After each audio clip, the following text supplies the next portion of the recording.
Hello there. Hello, Val. Welcome to Transferred Awakening channel. I am here with Val Logan. Um, he's a master of positive thinking. I met him at the East West bookstore in Mountain View, California, and I invited him to come and speak with us today about his work. So, can you please tell us a little bit about yourself? Well, basically, I help people manifest the things that they want into their lives and help them improve their self-talk and the way they communicate with other people. And as I do that, I find that people improve their lives extraordinarily. They get more out of their communication with themselves and each other. And I can hear in their voice where it's blocked and help transform that and help people communicate more deeply in a more genuine way. And that's really exciting. It's fun for me, and I've been doing it for a good amount of years now. So, how did you get into that? Well, I got into it from my own self-discovery, wanting to understand what my purpose is and what I'm good at. And I found that whenever I would attend a group session with people communicating with their feelings, and all of a sudden I came alive. All the parts of me started revving up and being present and enjoying everything I heard and wanted to hear. And it was just a joyful experience. Now I know why I'm here and what I want to do and how I want to do it. That's wonderful. And I did get a chance to see you do that a little bit live. Yes. And it was pretty impressive. So we're gonna get back to that, but I want like a little bit of background history. Like, did you have any spiritual inclinations before? I mean, what was your path? Well, I was, let's say, a seeker, but I didn't know what I was looking for.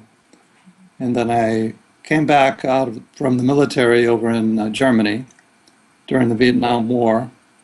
And I came back and started reading, and I found a book called Zen by Alan Watts, and met a teacher doing meditation. And so he was a college teacher, a community college instructor, and he would get up at 5 o'clock in the morning and go to Los Altos and meditate. And so I said, that should be fun. So I went to meditate, and I was like I had come home to myself. It was just like, yeah, this is what I really enjoy doing. So meditation became a part of my life, and altered states of awareness became who I was and who I am and who I'm going to be. So I was meditating a lot, every day and every morning, every evening. I'd get up early and watch the sun come up and meditate. And there was a lady named Marion Derby who ran the Zendo in her garage. She had wood paneling, and people would sit in cushions and face the wall and pay attention to their breathing. And all of this was just fascinating to me. It was very new, and I never experienced anything like that before. So then I kept on reading, and I kept on meditating. And one day I was talking to her afterwards. We had a sort of a coffee clutch, coffee kind of thing. I don't drink coffee, but we had juice, and I was sitting there, and we were talking about an experience a lady had. She went to a 7-day, they call it sesshin in Zen Buddhist meditation. And so she went to visit with some friends and do the meditation. And she kept being disturbed in her meditation. She'd come to the teacher, the Roshi, and say, well, this is bothering me. Every time I sit down to meditate, Jesus seems to want to come into my meditation. But this is for Zen Buddhists. This is no place for Christians and Jesus and all that kind of stuff, right? And so she kept meditating. He said, well, just meditate on it, see what you discover. Each time, so finally the third time she came in, she says, I just can't get rid of him. He just doesn't belong here. What is this? He said, why don't you let him in? So she goes back and meditates, and she has her enlightenment. They call it Satori experience, Kensho. And then when I heard that story, it touched me. And so that evening, that week, I went home and I went to bed. And about 3 o'clock in the morning, I remember this dream. And this dream was the teacher, who was talking a lot, Suzuki Roshi, Beginner's Mind, is one of the books that been written about him. And he appears in my dream and he says, "I'm not dying. I'll never die." And he was in a coffin. They were carrying him, this coffin. And then finally they set him down and someone threw this stick into his coffin. And he died in the dream. After saying, "I'm not dying, I'm never going to die," you know. Uh-huh. And so then I saw my grandmother. She was like in the dream, and she was like afraid. And I told her, I said, and she was bowing. I says, "Don't give me that. I'm not going to bow. No matter what happens, I'm not bowing. So God, give it your best shot." I was defiant at that time. And so then all of a sudden, I felt something happening in the dream. Unusual, very unusual dream. And so I felt this something coming from my right side. So I turned to look at what I saw, and it was a pulsating white light. And in a few seconds, it was in. And then even before I saw the light, I was asking the dream, "Well, what is this?" And a voice came back and said, "You know what this is." Well, I was kind of puzzled. Wow, if I knew what it was, why would I be asking? And so it wasn't logical.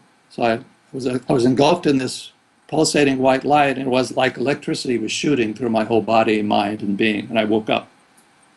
It was like the visions of flying saucers coming to take me away, kind of all that stuff. And I got in my little orange 57 VW Bug, 36 horsepower motor, and I was getting in the Bug, and I was driving back to Los Altos because I was living in Campbell, California at the time.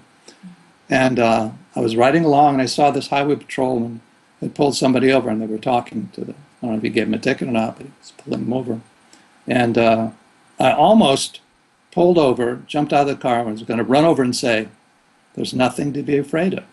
You don't have to be afraid anymore." But I figured if I did that, they would probably bring the men with the white coats and take me to some sort of mental hospital. And I said, "No, I don't think so. They may not understand what I'm after." But the whole idea in that dream was being afraid of death, being afraid and deciding not to bow. This was all stuff coming up at that time. It was back in the 60s. And the Vietnam War was still going on. And a lot of psychedelics, a lot of flower children, a lot of stuff was happening all around. And here I was finding my enlightening experience from that dream. It just blew my mind. I said, "This is where I want to be." And so basically I've been finding tools and ways to communicate that will help me come back to that place more deeply. And I found that it's an ongoing experience. You don't just have one experience and that does it all. But that was the first opening for me. And I said, this is what I want to share. This is what I want to be a part of. And whatever it takes, I'm going to find ways to enhance and develop this kind of experience within me and with other people who are open and willing. Well, that's great. And I'm glad you came to that decision because we're all benefiting from it. Hey, thank you. You too. But I'd like to ask you, so with all the meditation and the spiritual awakening, how do you deal with life situations, challenges, and difficulties now versus with how you dealt with them before? Well, before I was kind of lost, looking for a purpose in my life and what is life all about anyway, and why are we here, and what's the use anyway, because my mother had died when I was 11. She was killed in a car accident. Oh, wow. My parents were getting a divorce at the time, and so all relationships seemed like, well, how do you develop a relationship with a partner and live a fulfilling life? Those were questions. And so I remember going to a Gestalt therapy session with Fritz Perls, who was one of the originators of the Gestalt. And he was working with some woman whose parent had died and had her say goodbye to her. And I realized I never said goodbye, and I was just crying and crying and crying. And so as I released those tears, then I realized we want to feel more in touch with ourselves, and that's what I've been developing. And the more I go into my meditation state, whether I'm driving the car, or I'm doing the dishes, whether I'm working with people, whatever it is, I go in and out of it all the time. And it's just a part of my life. And so I found that I can be more perceptive, more intuitive, more present, and more alive as a result of my experiences. I remember one time I was meditating, got into a spontaneous deep state because it has to take its own course. You can't force it or make it be something. It just is, and then surprises you. So I was meditating, and I was working with kids at the time, and I happened to take a break and walk along the street, and there were a couple of dogs were barking. And they're just like, and I said, oh, okay. And so spontaneously, I just kind of lobbed over a part of this energy that I was feeling over to the dogs without really saying anything to them at all. And all of a sudden, they just lay down and went to sleep. And I said, cool. All right. This is what it's all about. So stuff like that, things like that happening, and then I'll intuitively recognize things, and I'll talk to people in a way that they want to hear and then be heard. Because of the altered states that I can move into, it accelerates my ability to help people and to tune into what it is that I want and what other people want for themselves. Does that explain it? Yeah. Does that answer the question? Yeah, absolutely. So speaking of experiences, this is a three-part question. Okay. Do you consider yourself enlightened? And if not, what do you think needs to happen for you to know that you are enlightened? And how would someone who is enlightened feel? And do you think the very idea of enlightenment being something else can be a block to self-realization? That's a good question. I love those questions. They're fun. Well, number one, we are all enlightened to some degree or other. Some of us more dimly lit, and some of us more outwardly, openly aware. It's all about awareness. Awareness of ourselves as spirits within physical, emotional bodies. So there's three parts usually. There's the mental body, the astral body, and the physical body. And I like the astral body is connected to the emotional body. So oftentimes what I find is the more our life energy is enhanced, the more enlightened we are. And it's a process that evolves and opens and develops. It never stops. So if you say someone's enlightened, it's better to me to say they're enlightening themselves along the way. It's an active, dynamic process. It never stops. It's always ongoing. That's why curiosity is my passion about how to enhance and develop this, because I know no one achieves enlightenment. They're always achieving more enlightenment. That's how it's always has worked for me. It's not static. It's dynamic. There's no. It's interacting. It's like talking to your spouse, or you just kind of there's actions going on, and if you stop everything and say, well, I'm enlightened. What does that mean? It means really nothing. What it means is if you have a perception to share and give each other feedback and communicate and listen to each other, you're enhancing each other's enlightening process. And to me, that's what it's all about. Relationships, to me, are the best teacher of all because we interact. We don't stay just sitting on a cushion on top of a mountain saying, wow, Om. I mean, that's good. It helps you. It's a tool. But it's not the end-all be-all. It's just a tool that helps us get to where we naturally want to be in the first place. So then how can we enhance our life experience so that we can have better relationships? Well, one way is to talk to do our own self-talk. Whenever I find, with me or with other people, if there's a should in my conversation or in my thoughts, then I'm trying to put myself in a box. And if other people are doing that, I can listen to their voice and I hear they're limiting themselves by a should. I'm supposed to, I ought to, I have to. And if I don't, somehow I'm not okay. I'm not good. I'm bad. And that self-talk, like I was saying at the East West bookstore, is the internal ogre, that little baby Huey, that huge child that we gave power to tell us what to do, when to do it, and how to do it. And we learned that from our parents and from society in general, from the authority figures. So what I found is talking to that part of us that tells us, I have to do this, I ought to do this, I better do this, or somebody else is going to be upset. To change that into, hey, I want to be your friend, let's find out what this is all about. How can we improve? How can we grow together?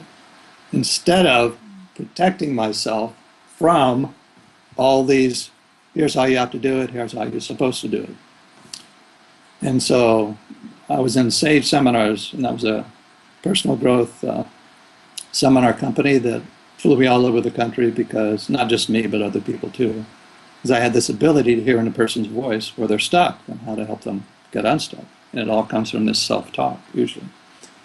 And so one of the exercises we did, just to show there's more than one way to do something, so then should and have to is not a part of living, really, is we would put everyone, there could be like 300 to 1,000 people, on one side of the room and say, okay, now what I want you to do, one at a time, first person, get across the room. Next person, choose a different way to get across the room. Next person, choose another way. So there could be over 1,000 ways to get across the room, and we're always trying to tell each other it has to be this one particular way. That's what I'm talking about. When we can help each other change that, then life becomes a fun adventure. It's worthy of our efforts, and it's a loving, genuine expression of creative aliveness. Well, would you like to do a brief exercise to demonstrate that? Yes, Okay, absolutely. You great. volunteering? Yeah. I'm So, scared, but I'm open. hey, thank you. I appreciate that. Very good. So now, what are the words that your inner voice tells you when she or he, it's usually it's a generic, usually gender based, when she is telling you that she's not happy with something that you're either doing or not doing, words does she use? Well, usually something like, you're bad for feeling this way, Yes, or some kind of lack in some way, like some kind of not lack, enough. Yeah, not enough resources, not enough time, not enough. not enough. Yeah, Like she's saying, somehow you're not good enough, yeah. right? Uh-huh. Right, exactly. Okay, let's talk to her. So Okay. now ask her, here, let me guide you. Ask her and say to her, says, why do you tell me that I'm not good enough? Say it out loud. Why do you tell me that I'm not good enough? What does she say? Because it's always been that way. Ah, right. So tell her, so you really don't know why. You really don't know why. You've been on automatic pilot, haven't you? You've been an automatic pilot, haven't What does she say? you? Maybe. Tell her, tell her that there's no maybe about it. You've been on autopilot because you don't know how this got started. There's no maybe about it. You've been an automatic pilot because you don't know how this got started. Tell her it's okay to admit that. And it's okay to admit that. You don't know where it came from, do you? Yeah. So tell her, so you do know where it came from. So you do know where it came from. Ask her, where did it come from? Where did you learn this way of approaching things? Where did you learn this way of approaching What does she say? things? Parents, teachers, the Yes, outside world. yes. Tell her, that's where you learned it. That's where you learned it. Right. So tell her, did you know you imitated those people? Hmm. Did you know that you imitated those people Without even knowing it, you imitated them. without even knowing it? You imitated Ask her, did you know that? them. Did you know that? What does she say? Hmm. Yeah. Sort of. She sort of knew Sort it, of. Perhaps. so, sort of didn't know it either. Yeah. Tell her it's okay. You were a child. You didn't know any better than that. Tell It's her. okay. You were a child. You didn't know any better. So tell her you learned it and you imitated it from other people. You learned it and you imitated it from other people. And then you acted like it was always there. And then you acted like it was always there. Ask her, is that true? Is that true? Yes, absolutely. Tell her thank you for admitting that. Thank you for admitting that. Now we're going to change this. Tell her, we're going to change this. Now we're going to change this. So from now on, From now on, when you start telling me that I'm not good enough, when you start telling me that I'm not good enough, I'm going to remind you of this conversation I'm going to remind you of this conversation because I want you to be my friend, my ally, because I want you to be my friend, my ally, and you can help me and you can help me because I know that you're very creative because I know that you're very creative and you do want to help me. and you do want to help. Oscar, isn't that right? Isn't that right? Yes. Tell her thank you. You have just been helping me in negative ways, Thank you. You have just been helping me in negative ways, but you've always been trying to help me. but you've always been trying to help me. You're like my family or other authorities along the way. You're like my family or other authorities along the way. They were trying to help as well.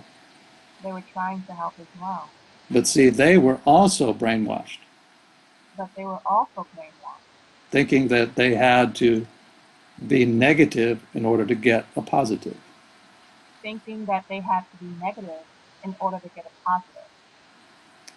And tell her that really hasn't worked for you or them, has it?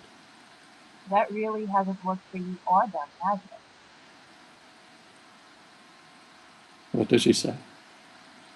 No, absolutely not. Tell her thank you. I appreciate this conversation. Thank you. I appreciate this conversation. Ask her, how often have we ever talked this way? How often have we ever talked this way? Not very often. Not very often, if ever. Ever. It's true. So tell her we've had the habit of allowing the negativity as if it were okay. We've had the habit of allowing the negativity as if it were okay. Because when we learned it, it was from other people that wouldn't allow us to give them feedback. Because when we learned it, it was from other people that wouldn't allow us to give us feedback.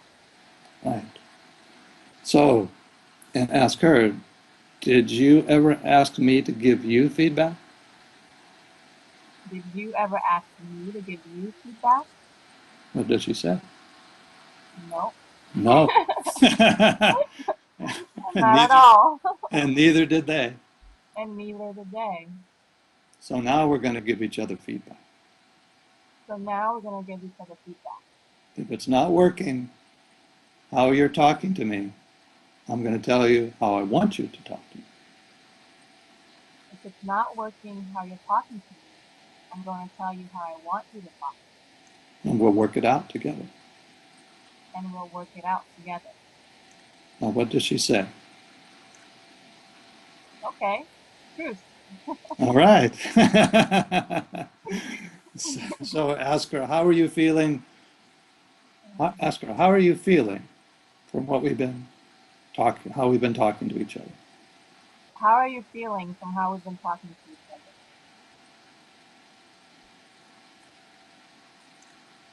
Pretty good. Tell her, isn't it different than you telling me you're not good enough or I tell you that you're not good enough? Isn't it better than you telling me that you're not good enough or me telling you that you're not good enough? Yeah.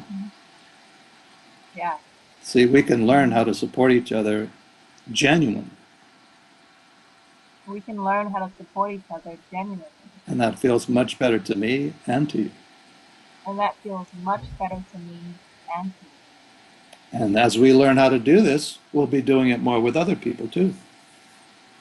And as we learn how to do this, we'll be doing it more with other people too. What does she say? Yes, agreed.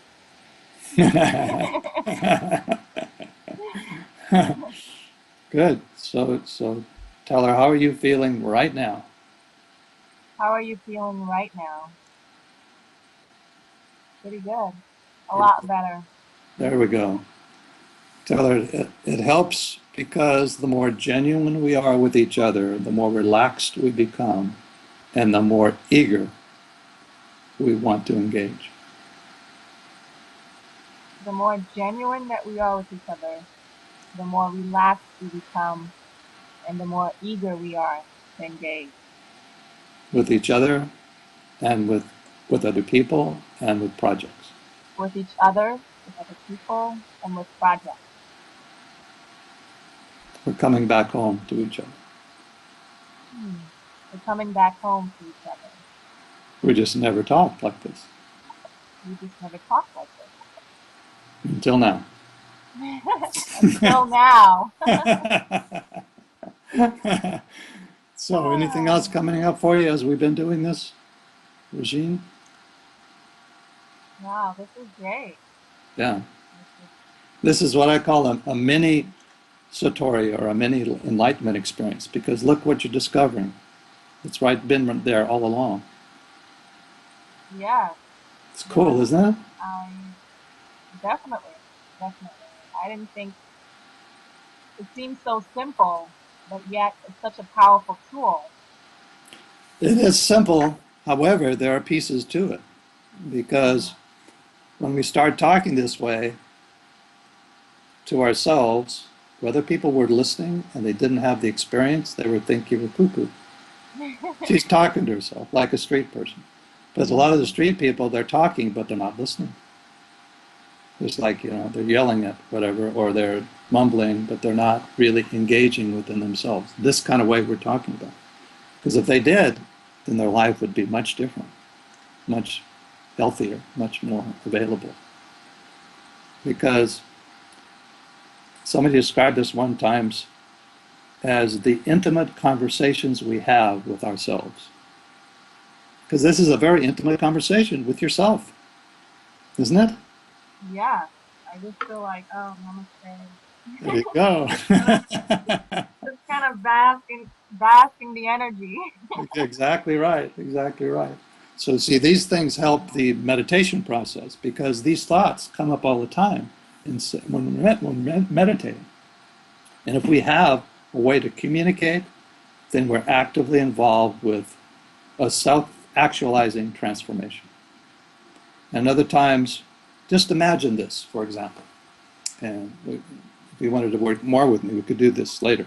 But the idea here is imagine your parent, a parent, mother, father, brother, were kind of scolding you for something, right? And you don't know what to say. What if you said something like, Mom or Dad, would you talk to me in a different way so that I can hear you and receive what you're telling me? How would that have changed things between you? See what I mean? This is profound because as children, we feel helpless. And guess what? When our parents are talking to us that way, they feel helpless. So then when we start to listen and hear and speak to each other with genuine kindness, not pretentious, not, oh, I have to talk down to the child or I have to talk up to the parent, but straight across, right? You can say, I'd like you to talk to me in a softer tone and let me interact with you, see what we can work out together. Like we just said, with you. We do that with our spouses, other people we interact with, our parents, society, whomever it is. How would that change things? Wouldn't that be nirvana? Yes, definitely. I like the idea of friendship.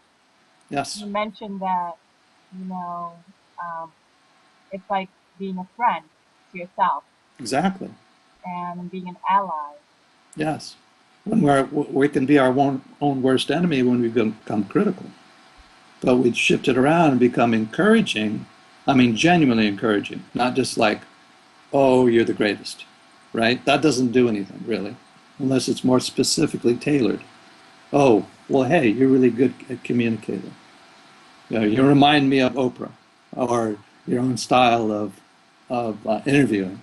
Such a great interview. You can hear, you listen, and you give feedback, and you're involved. And so then when you hear that, you say, yeah, I am when I do that. And then you feel like you're being heard and recognized. But somebody just says you're the greatest. Well, that feels good, but what does it pertain to, right? So it has to be geared to something you know about yourself, that you want to develop yourself, or about the situation. If you're really good at typing or you're good at videos, and then the more specific it becomes, the more real it becomes. There's a great book, a series of books by these two women. It's called Listen So That Kids Will Talk, and Talk So That Kids Will Listen. It doesn't just pertain to children, because we're talking to the inner child as well, right? In all of us, whatever age, right? So, yeah, there's ramifications here, in terms of ourselves and then other people too. It's just amazingly powerful. So what do you think causes the pain and conflicts in relationships? When, Men and women, like a marriage, for instance. yes, when people are holding on to a negative experience. Now, if someone says something to you and it hurts your feelings, you say, well, that hurt my feelings. What I'd like you to do is tell me something you want, or tell me what you want, in a way so that I will feel closer to you and respected and valued. You're not saying don't talk to me at all. You're saying talk to me instead in a way that brings us closer together in a respectful way. And so then the suffering and the pain start to go away just by doing that. Well, what if... Go ahead. Okay, but what if there are like competing interests? And, you know, Say it again. what if there are competing interests Well, or like, conflicting interests or desires in a relationship? okay. What can they do about that? Well, we're talking in general terms without being specific yet. Mm-hmm. But in general terms, when there's a conflict, then it's important to recognize this is a problem and we need to find positive solutions. And you say, okay, here's how I see the problem. And then you ask your partner, how do you see the problem? And then we listen to each other. And then we brainstorm. Okay, what do you see as a possible solution? Let's write that down. What I see as a possible solution is this. Write that down. And there could be a whole list. And then as you look over the list, after a while, you throw away all the ones that you know won't work. But it's brainstorming, because you're problem solving for positive solutions. And if people would recognize that, some people do that intuitively already, instinctively. But other people that don't just need that format to follow. And then you start to put it into practice, whatever solutions you come up with, and see if it works. And if it doesn't work, then you go back to the drawing board and brainstorm some more till you find what does work. And it needs to be genuine. Otherwise, it has no power. Like, for example, if you get into an argument and somebody says, like men are telling themselves about women, and says, whatever she says, just agree with her and say you're sorry. That means nothing. Absolutely, it I means don't nothing. know. Sounds good to me. Oh, yeah, at first. But it doesn't solve the problem. It just delays it. It distracts it onto something else.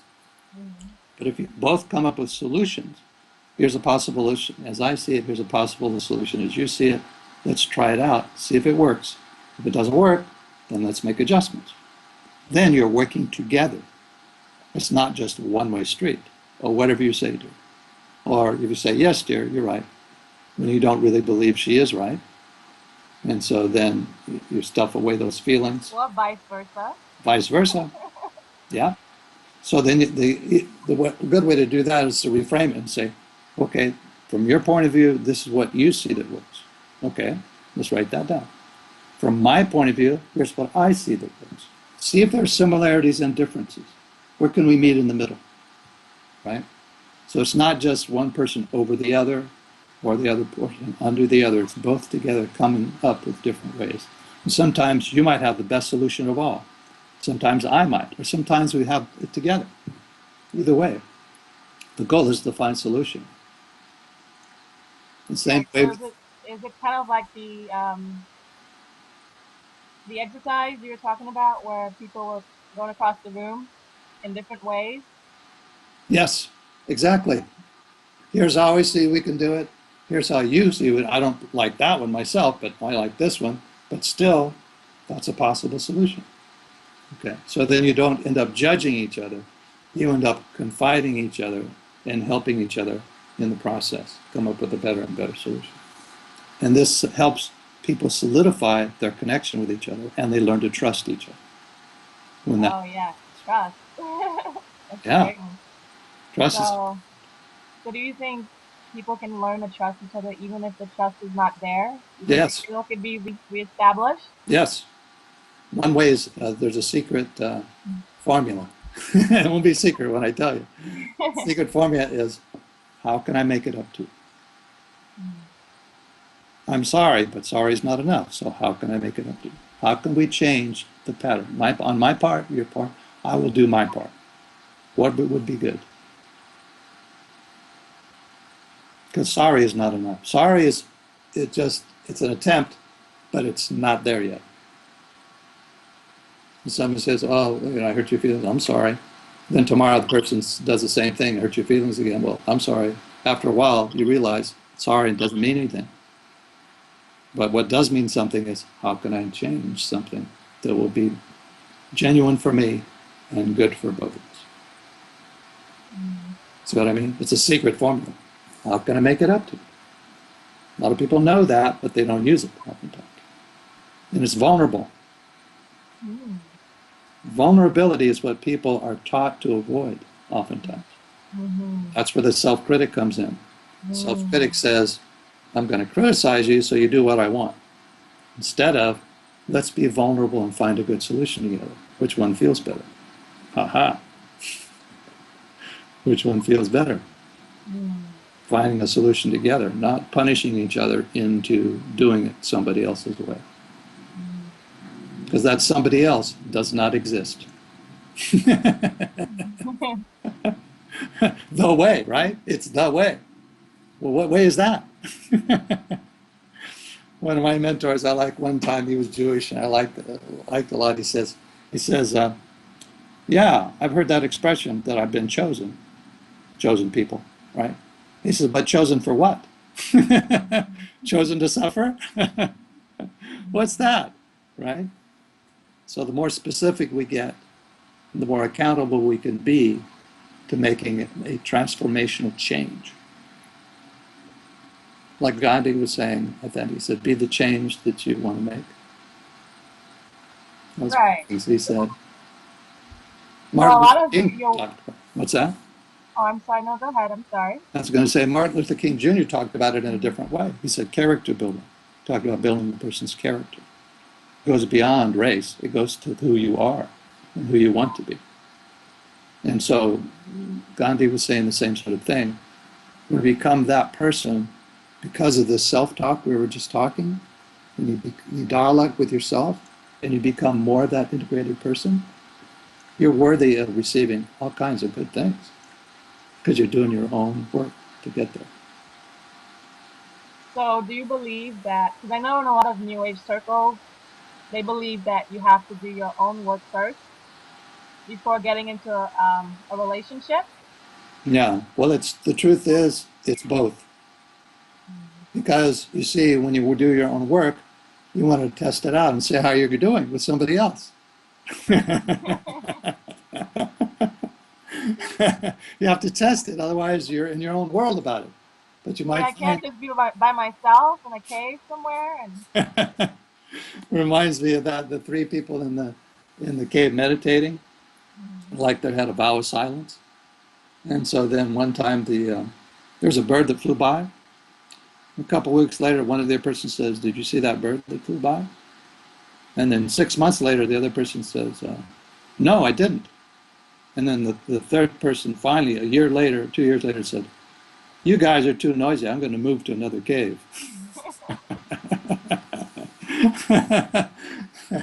we relationships are the best teacher of all because it's dynamic, there's interactions, and when you guide yourself in a good way and get good support, and you recognize there are guideposts for each other to follow, and you have really good, strong, healthy boundaries, respecting each other's feelings, well, life is beautiful when you do that. It's worthy of all the efforts.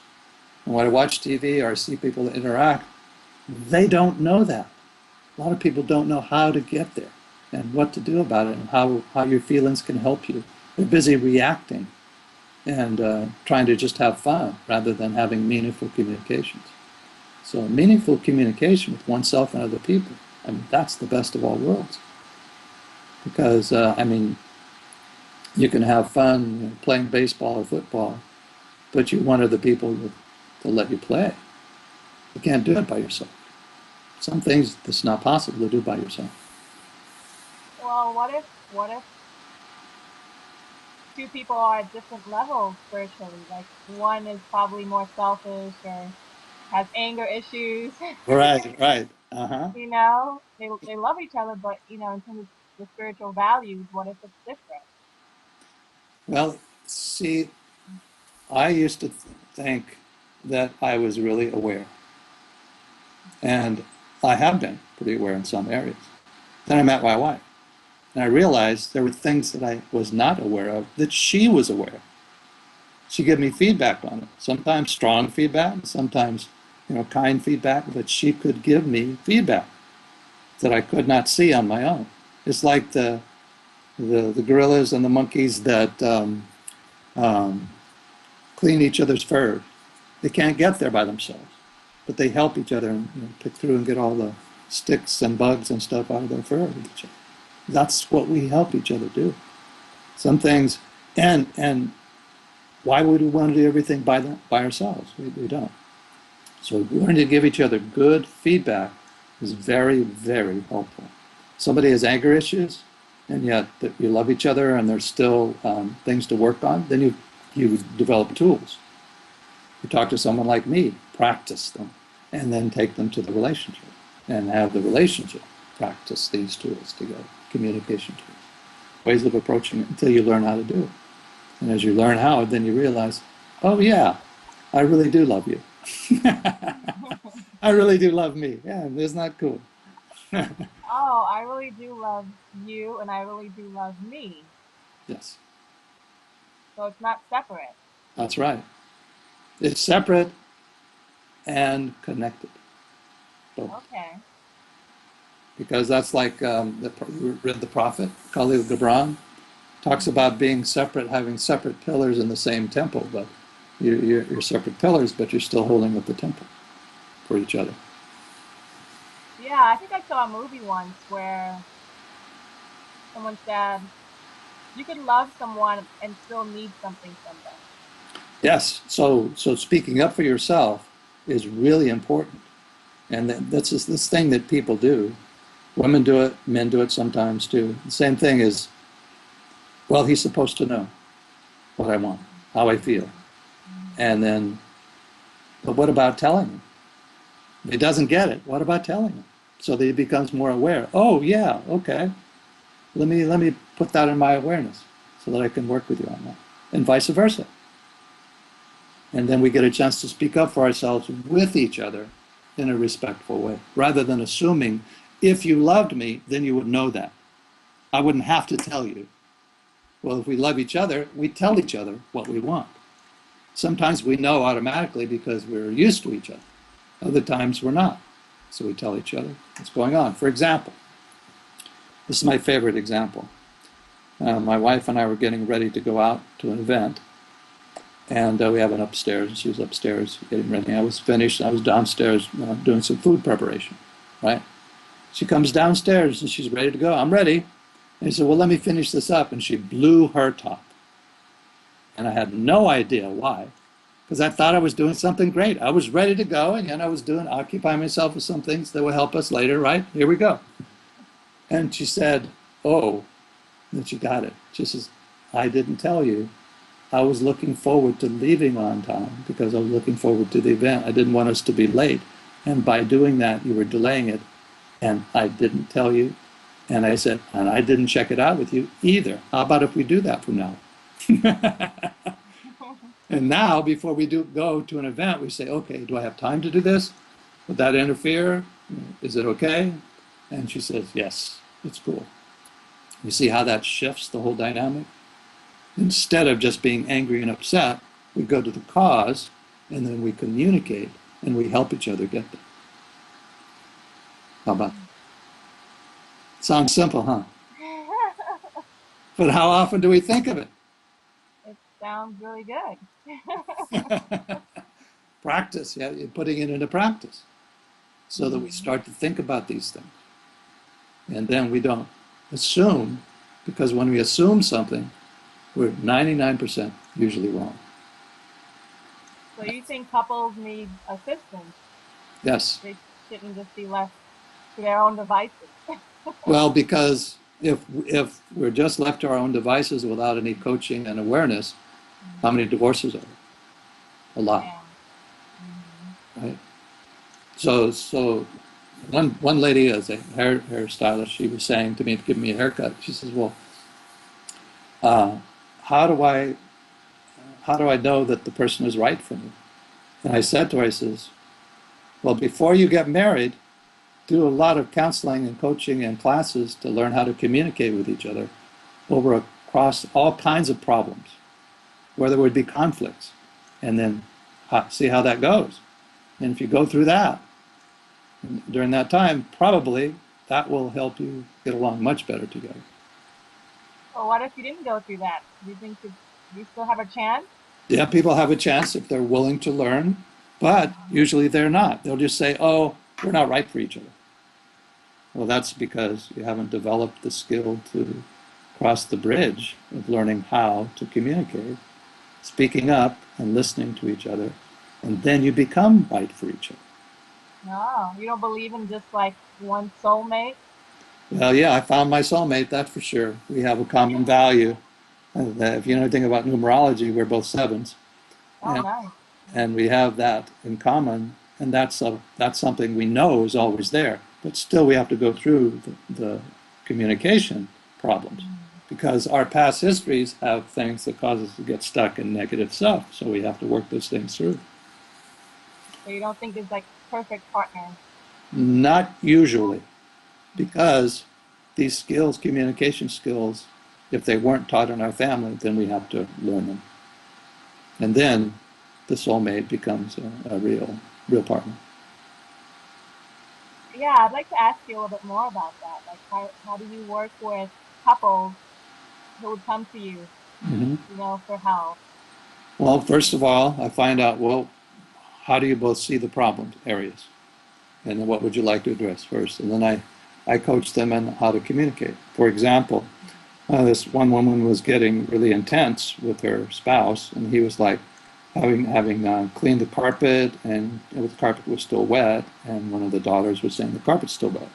So then he became defensive and saying, "Well, I did a good job," and it had nothing to do with the job. It was like, "What do we do now that the carpet's wet?" Right? And so then I said, "Okay, try this. Tell him, wow, you did a really great job. It's really clean. So good job. So now, what can we do to while it's drying? Put towels down? Or what do you think?" So then they're problem solving together. He's not defending himself. She's not attacking him. And they're not missing each other. They're right on track. But see, they wouldn't know that. If he becomes defensive, she's saying, well, I wonder why he's defensive. And then she gets more intense, saying, well, why are you doing this? Well, because, back and forth. They react instead of communicating and helping each other get there. So, do you think your tools can help couples who are like even on the brink of divorce, possibly? Yes, if they're willing to practice and change the way they're communicating. And it takes a step at a time because you have to practice it a little bit and then build on that because there's a whole history of unresolved issues coming from the past And so then you have to kind of reframe them, and it takes time. It's not like one session will do it. It'll take more times to practice and practice in between. So they can. If they're willing, they can do that. If they're not willing, it won't matter. Well, what if one is willing? It still won't work. If one is willing, the other isn't, it won't work. That's like when we were talking to your inner child a little while ago. If she was not willing to talk to you, how far could you think you would get with her? Same thing. And then you would be missing the good feeling you have from the connection that you develop. Right. Same thing. Yeah, I really like that your work emphasizes again the friendship and being allies and Yes. like validating each other. Like when you talk about communication, you're talking about not just like how you speak, but like why are you saying the things you're saying and how can you say it in a way that I can hear it where it feels good to me. I really like the fact that it comes back to, honoring, like you said, the inner child and that, you know, the Yes, person. absolutely. Because the inner child oftentimes was abused mentally, emotionally, physically, oftentimes, because their parents never learned. And then the child integrates that and becomes the abuser and trying to protect herself. And so then honoring her is not just to tell her good things, but to make it relevant to what you want to accomplish together. I And relevance meaning, if you're working on a project together with your husband, for example, and he says, well, like it's mechanical, he says, well, here I need a crescent wrench. And so you're closer to it, so you give it to him. And so then it says, well, I need a certain size socket. And you bring him back a crescent wrench. He says, I thought I said a socket. He says, oh yeah, but I thought the crescent wrench would work for you. Actually, it doesn't. So I know you're wanting to help me. So the socket is what I really need. You see how, or it could go this way. What's wrong with you? I told you you need a socket. Can't you hear? You see what I'm saying? The difference between the kind of communication? It's still relevant, but it's how it's delivered. And so when you deliver it, honoring each other is not to just say sweet things. It's to say sweet things with a relevance to the issue at hand, what you want to create together. Does that make sense? Yeah, absolutely. Thank you. So I'd like to give you a chance to promote your work and everything Okay. in a little bit because we're almost coming to the end of our time together. Okay. But I'm gonna get a little metaphysical on you Okay, sure. Go for it. for a few minutes. All right. So, what do you think is truth?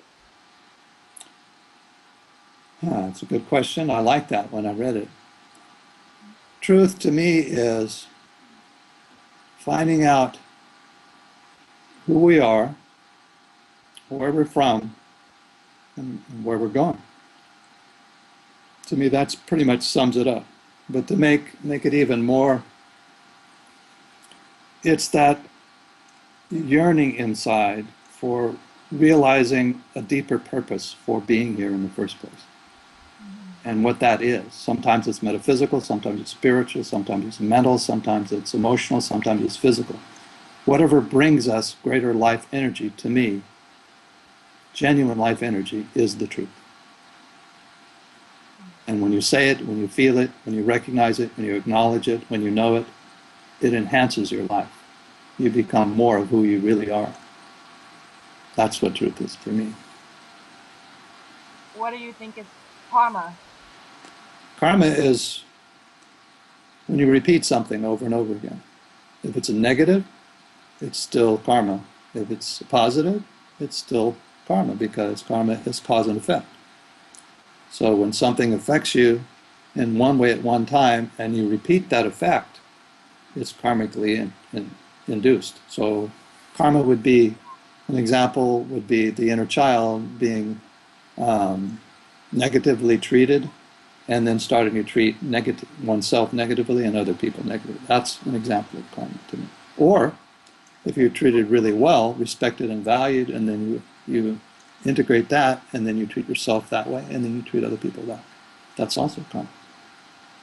But you have to be careful. You don't want to let your karma run over your dogma. That was a joke. Okay, well, what do you think is Dharma? Well, dharma is, to me, well, that verges on obligation or duty. Mm, But dharma, to me, is probably, it's based on the truth of how we know ourselves to be more deeply, then sharing that with other people would be dharma to me.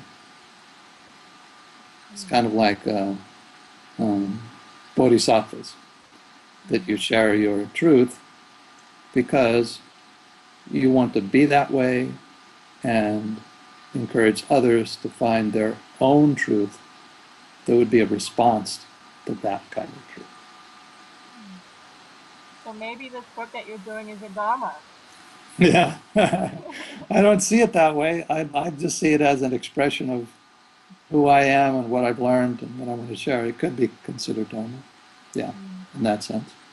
But I have no Oh, obligation for it. It's just something I want to do, feel good about doing. oh, Yeah. okay. So do you think with Dharma, it's usually an obligation? Usually, I've found it to be, well, the way I've heard it is a duty. I see. But what if it's just an expression? It's not Mm, because, I mean, is the sun shining because it has a duty to shine? No, it's shining because of what it is. mm. Does the moon come out because it has dharma? No, I don't think so. I think it's there, just who it is, what it is, how it is. That's so much more freeing I to think know, of it that way. exactly. Yeah. Especially as an artist that I am, it's like, okay, yeah, that's great. Thank you. We used to do this thing, it was called the flower turn on back in the 60s. You get a bunch of flowers that you pick, and then you pick one of the flowers and you talk to the flower. And boy, people got into all kinds of heavy, good feelings as a result. It's so vulnerable, flowers, so gently vulnerable.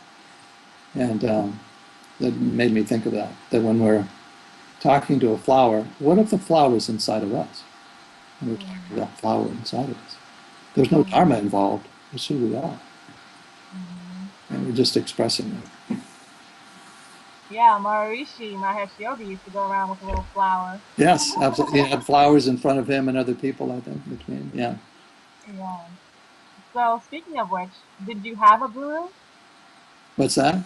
Did you have a spiritual guru? I've had a lot of spiritual gurus here and there. I'm kind of Mm, an independent kind of person. Expression, I mm, guess.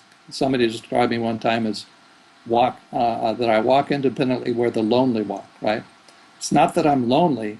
It's just that I carry my own counsel. But what I do is I like to listen and see what other people have to say and who they are. It's going to encourage me to be more of who I am. mm, So Suzuki Roshi was one of the teachers I had. Satchidananda was another one. mm, And Franz Pardon was a writer, lived back in the 50s. A lot of different people along the way have become, my wife has become my teacher in some ways. I'm her teacher in other ways. So it's like whenever you're ready to grow into something, that's when your teacher appears, mm. depending on what it is. You want to learn about internet marketing or video. I mean, different people will teach you different things along the way. And Franz Pardon has written quite a few. He's written 3 or 4 books. And when I read those books, it's like some essence part of me starts developing and growing and wants more of that. And that's what happens for me.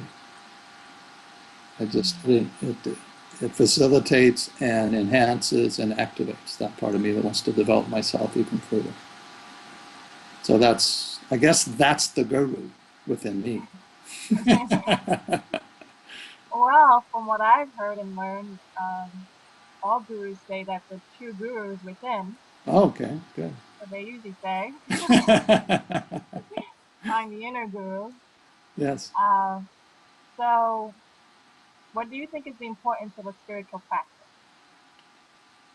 To help us become more who we really are, helping our aliveness, our energetic expression, our creative expression, connects us more to each other, to the divinity within each other, and to nature, and to the unseen energies, spirit guides, spirit teachers, higher selves, guardian angels. All of that's connected on different levels. And when one is appreciated, then the other one shows itself to be beckoning.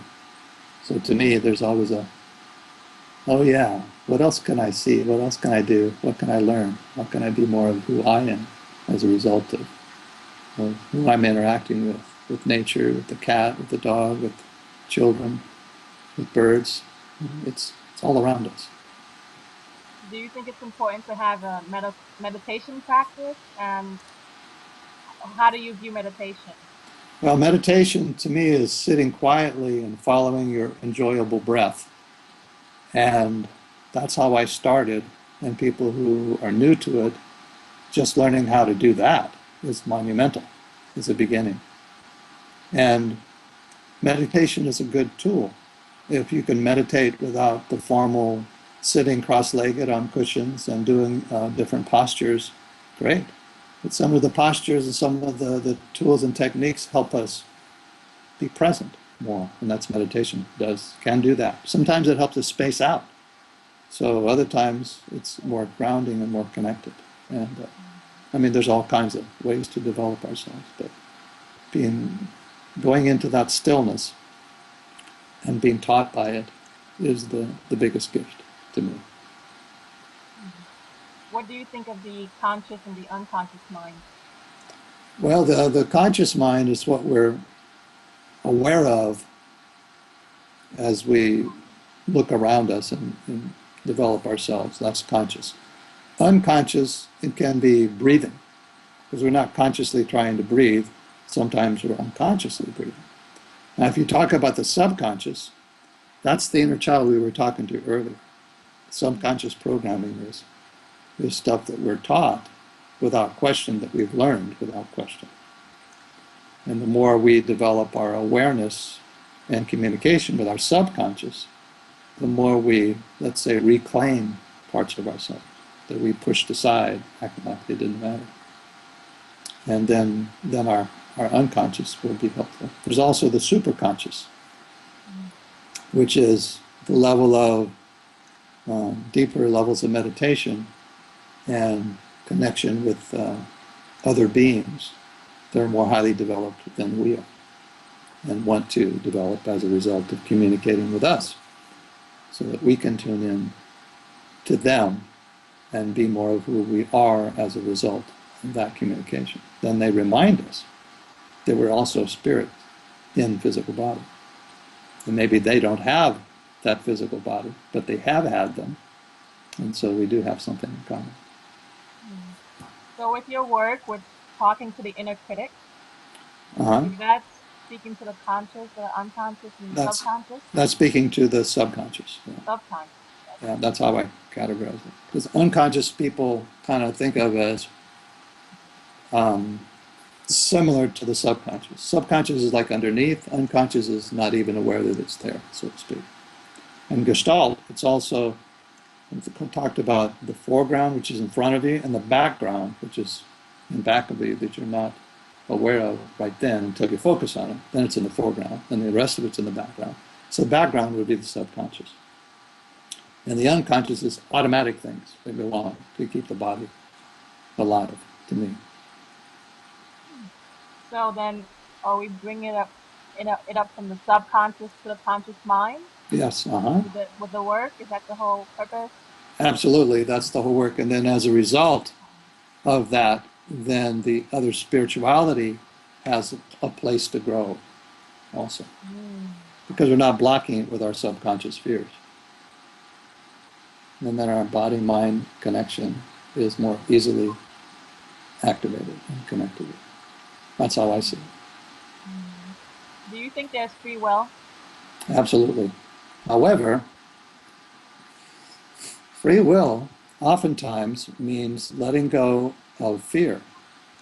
Because when you're afraid or you're tense or you're uncertain or what, anxious or whatever that is, you stop and block your free will. When you release your fear, transform it into positive solutions, and you feel more present with yourself, then your free will expands and develops because you have more choices, more available choices. Then you're not being blocked by your limiting beliefs. That's why they call it releasing your self-limiting beliefs. A belief, my understanding, is that you repeat a thought over and over again until you believe it. Could be bad, could be good. It's just repeated over and over again. That's where the affirmation stuff comes from. The more you repeat something, and you need to add feeling too. When you add feeling to repeating thoughts, then you'll have a way to approach your life, whether it's enhancing or not. It is what you know, and it is what you're familiar with. Personal growth and spiritual development takes us into new territory, and that is not oftentimes what we're familiar with. What do you think is the difference between spirituality and religion? And religion is an organized group of people who believe something similar. That's really it. Spirituality can happen, as they say in the Zen expression, as you chop wood and carry water, right? Spirituality is always with you, waiting to be developed. It can be in groups. It can be in nature. It could be interacting with your spouse. It does have to be in a group, but a group can be very powerful in a good way if it's guided appropriately. It also can be horrendous if it's not. You don't think it? You think it's necessary as one is developing their spirituality to like go to an ashram or and just reject the world? Well, it depends. I mean, I like that story about the guy who gives up everything and on his way to finding a meaning of life, and he gives up all his possessions and all that kind of stuff. And then he's climbing up this mountain in the Himalayas, and he's exhausted, out of food, out of water, and he sees a cave and a little waterfall, and then he keels over and he goes unconscious. And 3 days later he wakes up, and then looks over and he sees this guy over there meditating. And he says something about the guy meditating. He says, "I know you're the one. You got to answer me. What is the meaning of life?"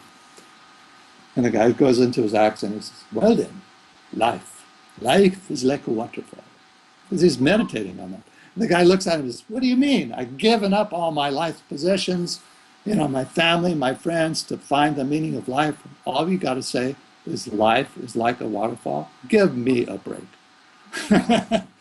And so this guy levitates up into the air, and he just, all these lights shine, and he's like, his eyes get big around. And he says, "Well then, life is not like a waterfall."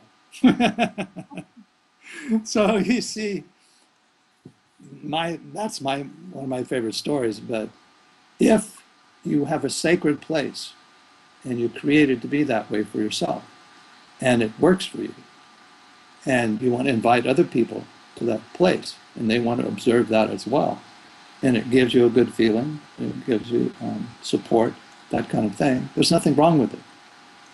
If you worship the site, or if you worship the people, then it's probably not the best, because you're not finding your own truth as a result of that.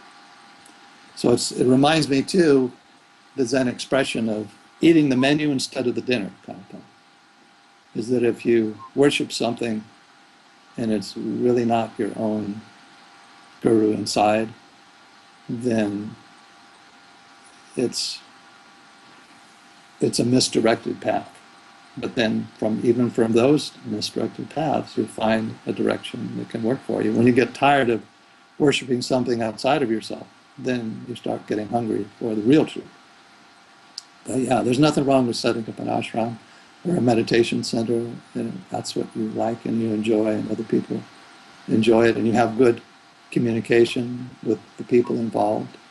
It's a good thing, because we want to have other people in our lives. We're social beings, so it's depending on how we do it. And sometimes you want to get something to give you a wake-up call Mm. of how you've been stuck and how you can want to change and develop yourself further. And sometimes it's feedback. It's, well, yeah, you can meditate, but what about a job? Or what about creative livelihood? Well, yeah, just meditate. Okay, that's good. That for itself. Why don't you take your meditation to a creative project? Be involved with other people somehow. So you can meditate and still connect with people. Yeah. Oh, never thought of that. So you see, there's other ways to develop. Sometimes if people are in this mode, and my identity is how hard I work and how obsessive I can be about work, then maybe going to an ashram where everybody's quiet and not talking to each other and just enjoying the silence might be a good place to be. So you see, I can't say it's bad or good. It depends on the relevance to the person and what the person needs and wants in any given situation, what they're open to. Because if I can see a person suffering, I might say, make a suggestion. But then it's still up to that person to decide, well, if that will work or not. Well, I've been reading a book of answers by Mother Mira. Oh yeah, Mother Mira. Uh-huh. Yeah, and she says the same thing. She says, it's not about not wanting to be in the world and not liking people. Mm-hmm. Whether you're, a sadhu or a householder, it's all Mm-hmm. about loving people and being around people. She said, look, I'm working, I'm here working. Yeah, exactly. So she's a big advocate of doing your work in the world, taking care Mm-hmm. of your family, Yes. and then doing your practice. See, it's not out of obligation, though. See, when we think we have to do something, it's out of obligation. Instead of, oh no, I choose to do this because this brings me joy, this brings me challenge, this brings me engagement that I couldn't get just doing one thing. We're a multidimensional being. If we limit ourselves too much, then it becomes stifling. Mm. But we don't want to escape everything either. It's like we want to go deeper into it. That's what I found. Because if I just want to get away, then I realize, well, what am I missing? There's something. If I just go away, but what if I go towards what I want?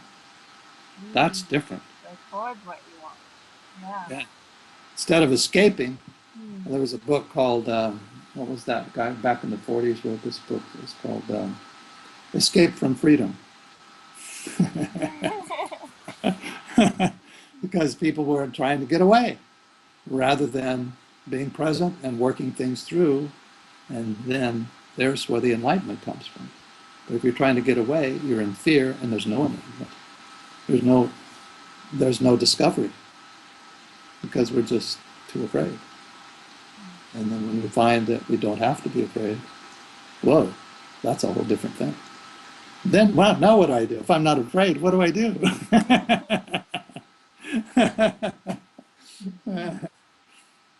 Mm. So the final metaphysical question. Okay, go for it. Go for it, Regine. The big one. The big one, the biggest of The all. biggest one. Are you ready? I think I'm ready. Go ahead. What is love? What is love? Wow. I thought you were going to ask me what is non-duality. Oh So- yeah, that was in there too. okay. What is love? Wow. Love is when I see you laughing and smiling, or I see my wife laughing and smiling, when I feel my heart open up to the world around me, and when I feel appreciation and joy for being here. And then I compare what I have experienced in the past that was painful and when I was lost, and notice the difference. And then I appreciate myself for having decided to keep going and working through things and releasing my fear and being a part of the world that's unafraid. Not pushing the fear away, but releasing it so that I can be more connected to myself, to other people, and have that joyful expression. It's like a banquet of energetic enjoyment. So then, when I see someone on the street and say hi, I'm saying hi to that divinity within them, even if I don't know them. And if they respond and with a like mind, then I feel enriched. So yeah, love is to me what brings us into what we call our heart chakra and our place for being creative as human beings, appreciating the opportunities we have with each other and with all of life. There's so much to appreciate and to enjoy and to develop, be afraid of, and to release the fear about, to grow and learn. To me, that's what love is. I mean, I guess I could talk about it in all kinds of ways, with all kinds of metaphors. But basically, it's my life wanting to know life more deeply and feel the gift of that. My gift to give, and the gifts to my gifts, and gifts to receive from Okay. others. That's a big word, love. Yeah, exactly. Well, would you like to answer the non-duality question? That's oneness. Mm. That's when all the polarities meet and help each other. Mm. That's when negativity and positive feelings come together and create something new that neither one knew about before. That's the yin and the yang, male and female. That's light and dark. That's inside and outside. That's right and left. All of those opposites finding a path to each other and being more developed as a result of that. To me, that's oneness, and that's non-duality. That's great. So, is there any final thoughts on what you'd like to discuss? Well, we've covered quite a bit here today. I appreciate the time here. We You have. definitely ask good questions and bring good answers. Okay, so and your website is called Yes, it's called livingultimatevalues.com. livingultimatevalues.com. That's not the website. The website is fulfillingrelationships.com. Oh, fulfillingrelationships.com. Yeah, Okay. the business is Living Ultimate Values. That's my business. Okay, so I'm looking at your website right now, Mhm. and you have several categories: conscious, fulfilling relationships, fears and anxiety, issues in communication, see into your soul and live the authentic life, develop confidence with using the law of attraction. Okay, so can you just summarize a little bit? Um, I mean, I know we talked about it before. Mhm. We had that wonderful example, but anything you like to add In terms of what I do with in people, terms of you what mean? you do? Yeah, Yes, exactly. And okay. how people can benefit. So basically, I facilitate communication with oneself and with other people and the aliveness that comes from that. Because oftentimes people are really down on themselves and don't know how to change that and think it's one thing when it turns out to be another. And I support people in becoming more aware of how to change that, resolve that, and become your own best friend, and help couples do the same, and help people learn how to use the law of attraction based on enhancing their own life energy.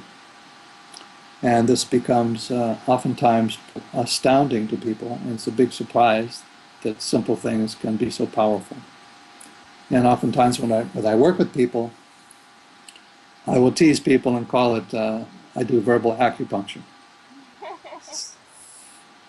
So I help people get to the cause and shift the cause into something that's Mm, useful, practical, and helpful so they can become more self-actualizing. And so they become the internal guru that we've been referring to. mm, And this is male, female, this is career oriented, this is can be oriented to anything a person wants that they feel that they're not able to achieve. And because I can hear in a person's voice where they're stuck and then help them dialogue with themselves and with people in the past. We can role play. And as a result of that, they free up the energy that's locked into unresolved issues from the past, and they can be present. So we don't get stuck in the past. We come back to the present and help people practice and learn how to be who they really are and enhance their lives. And so then they make a difference not only to themselves, but to other people. And this is my life purpose.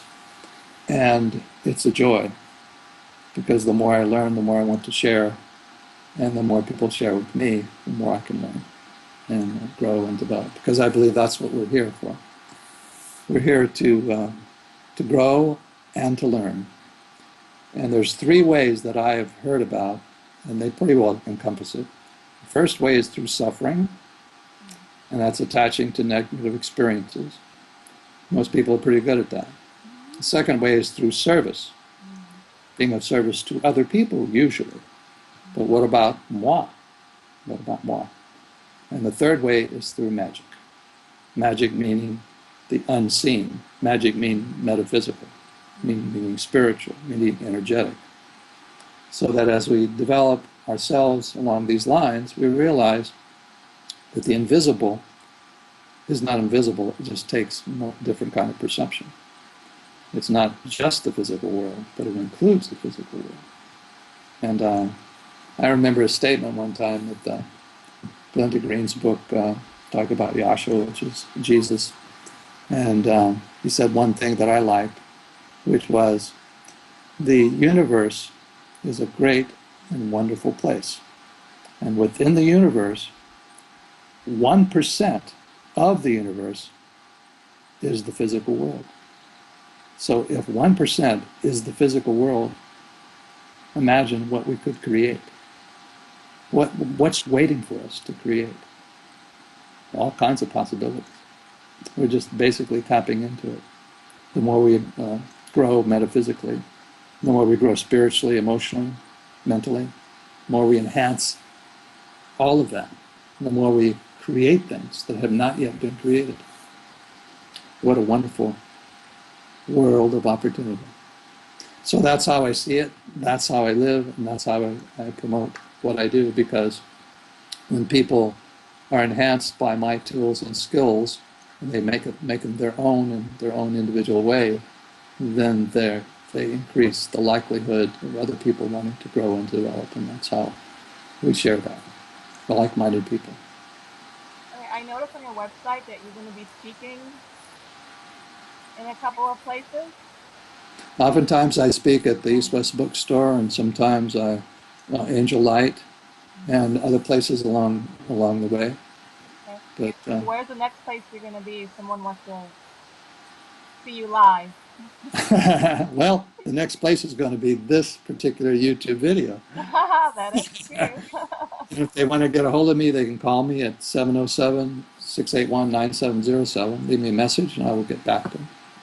I'm also involved with writing a book, and the book title, that's not finished yet, it's not published yet, but it's an ebook. It's going to be the secret of creating good luck in all situations. And good luck is that life energy we're talking about, because when you get to that life energy and you keep working with it, enhancing it, developing it, deepening it, expanding it, then things get easier and the challenges are more fun, and then we attract more of what we want, whether that's money or creativity or whatever it is. We become the master of our own destiny. Wow. I really appreciate your time, Val. I think it was my good luck to meet you. Hey, you too. And Thanks a lot, Gene. so if people want to get a hold of you, they can call you at that number. Right, or the website. And the website, fulfillingrelationships.com. .com. And my email is the same, val@fulfillingrelationships.com. Okay. All right. And the phone number, and we're good to go. Thank you. Okay, and Jeanette it was nice to see her there as well. Oh yeah, she's in the background. She's always helping to be a part of the process. That's great. So you're truly an inspiration, and I look forward to seeing you sometime soon. There's Jeanette, by the way. Oh, hi, Jeanette. Can you see her? Yeah, good. Yeah. My wife, Jeanette, she's my other guru. Yes, I remember her from the workshop. Nice to see you, Regine. Nice to see you. Thank you. Thank you. When was this going to be coming out? Do you know? Well, I'm gonna pass it on to Arvin, and he Okay. loads it within the next few days or so, maybe a week max, but pretty Okay. soon. Oh, that'd be And great. I'll send you the link. Oh, cool. Hey, thanks for this work. You're doing really great. You're very personable and easy to talk to, and I guess other people have told you that, but you're very easy and enjoyable to Oh, work with you. thank you. Thank you. Uh, Talk to you then. Bye bye. Blessings. Namaste. Nice.